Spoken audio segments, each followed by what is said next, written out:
இந்தியால வெப்பத்தினால மட்டும் 3 ல இருந்து 4 பேர் இறந்திருக்கிறதா சொல்லப்படுது. எக்ஸாக்ட் நம்பர்ஸ் தெரியல. அதற்கான காரணம் ஹீட் வேவ், வெப்ப அலை அப்படின்னு சொல்றாங்க. இந்த வெப்ப அலைனா என்ன, அது எப்படிப்பட்ட தாக்கத்தை ஏற்படுத்தும், அப்படி வெப்ப அலையில மக்கள் நம்ம டிராவல் பண்ற போது என்னென்ன விஷயங்கள்லாம் பண்ணணும் பண்ணக்கூடாது அப்படிங்கிறத சொல்ல போற வீடியோ தான் இது. வணக்கம், நான் ஆர்ஜே ரஞ்சித். நீங்க பார்த்துட்டு இருக்கிறது சூரியன் எக்ஸ்பிளைன்ஸ். ஹீட் வேவ் அப்படின்னா என்ன அப்படின்னா, ஒரு பர்டிகுலர் டைம்ல ஒரு பர்டிகுலர் இடத்துல ஒரு பர்டிகுலர் வெதர் இருக்குங்க. இப்போ உதாரணத்துக்கு நமக்கு இங்க சம்மர் சீசன் 100 டிகிரி ஃபாரன்ஹீட் வரைக்கும் இங்க வெதர் இருக்கலாம் அப்படிங்கிறது ஆவரேஜ்னு வச்சுக்கோங்களேன். அந்த 100 டிகிரியை தாண்டி 2 ல இருந்து 5 டிகிரி செல்சியஸ் ஒரு நாள், 2 நாள், 3 நாள், 4 நாள் ப்ரொலாங்டா ஒரு 5 நாள் இருக்கிற போது அந்த டைம்ல தான் வந்து ஹீட் வேவ் அப்படிங்கிறது ஒன்று உருவாகும். அப்படி ஹீட் வேவ் உருவாகிற போது என்ன ஆகும் அப்படின்னாக்கா, வானிலை மையங்கள் ஒரு ஹீட் வேவுக்கு தகுந்த மாதிரி red alert, orange alert, yellow alert அப்படின்னு சொல்லுவாங்க. ஸோ இப்போ இந்த வீடியோ நாங்கள் ரெக்கார்ட் பண்ற போது கடந்த 3 நாள்ல இந்தியா முழுக்க இருந்த ஹீட் வேவ்லயே அதிகமான ஹீட் வேவ் ஈரோடுல பதிவாயிருக்கு. இந்தியாவில் 3வது பொசிஷன் கிடைச்சிருக்கு. 2வது கடப்பா, 1வது இடம் புவனேஸ்வர் அப்படின்னு சொல்றாங்க. ஸோ தொடர்ந்து இந்த ஹீட் வேவ் வந்து அதிகமாக தான் ஆகும். இன்னைக்கு வந்து கேரளாவில் அலர்ட் கொடுத்துருக்காங்க, தமிழகத்தில் அலர்ட் கொடுத்துருக்காங்க. இப்போ நாங்கள் ரெக்கார்ட் பண்ற போது அடுத்த 3 நாட்களுக்கு வந்து ஹீட் வேவ் அலர்ட்லாம் ஏற்படுது அப்படிங்கிற மாதிரியான விஷயம் போயிட்டு இருக்கு. இந்த ஹீட் வேவ் இந்தியாவில் எப்படிப்பட்ட ஒரு தாக்கத்தை ஏற்படுத்தியிருக்கு அப்படின்னாக்கா, தேர்தலே வந்து தேதியை தள்ளி வைக்கலாமா அப்படின்னு இப்போ தேர்தல் ஆணையம் யோசிச்சிருக்காங்க. தமிழ்நாட்டில் வாக்குப்பதிவு ரொம்ப கம்மியா இருந்ததுக்கு காரணம் இந்த ஹீட் வேவ், அதிகமான வெப்பம். அதனால மக்கள் வெளியே வர முடியல.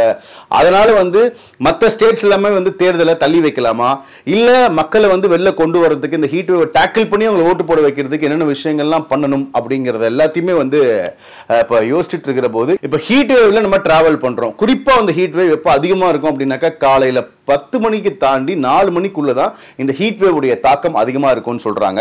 அந்த டைம்ல நம்ம டிராவல் பண்ற போது நம்ம உடல்ல இருந்து அட் அ டைம்ல தண்ணி, உப்பு இது எல்லாத்தையுமே உறிஞ்சு ஒரு சக்கமா நம்ம தூக்கி போட்டுறோம். ஸோ நம்மளே அறியாம கீழே மயக்கம் போட்டு விழுந்துருவோம்.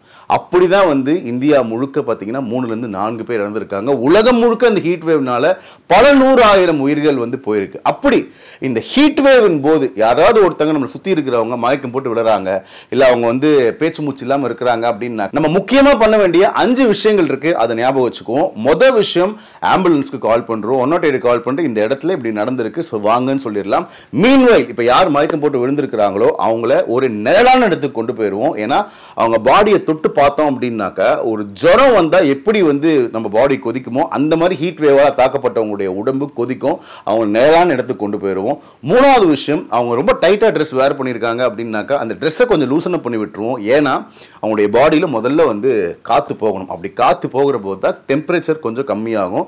4வது விஷயம், அவங்களுடைய அந்த நெத்தி பகுதி, கழுத்து பகுதி, இந்த பகுதி இங்கெல்லாமே வந்து ஈர துணியில வந்து வைக்கணும். அண்ட் இல்லைன்னா அவங்க தலையிலேருந்து கால் வரைக்குமே வந்து தண்ணியை ஊற்றலாம். ஏன்னா அப்போதான் அவங்களுடைய பாடியுடைய சூடு கம்மியாயிட்டே இருக்கும். அண்ட் ஃபைனலாக அவங்களுக்கு ஜூஸு, சோடா இந்த மாதிரியான விஷயங்களை கொடுக்கறத தவிர்த்துட்டு தண்ணி குடிங்க அப்படின்னு சொல்லி, எந்த அளவுக்கு அவங்க தண்ணி குடிச்சிக்கிட்டே இருக்கிற போது அவங்க பாடி கூல் டவுன் ஆகிட்டே இருக்கோ அவங்க இயல்பு நிலைக்கு திரும்புவாங்க.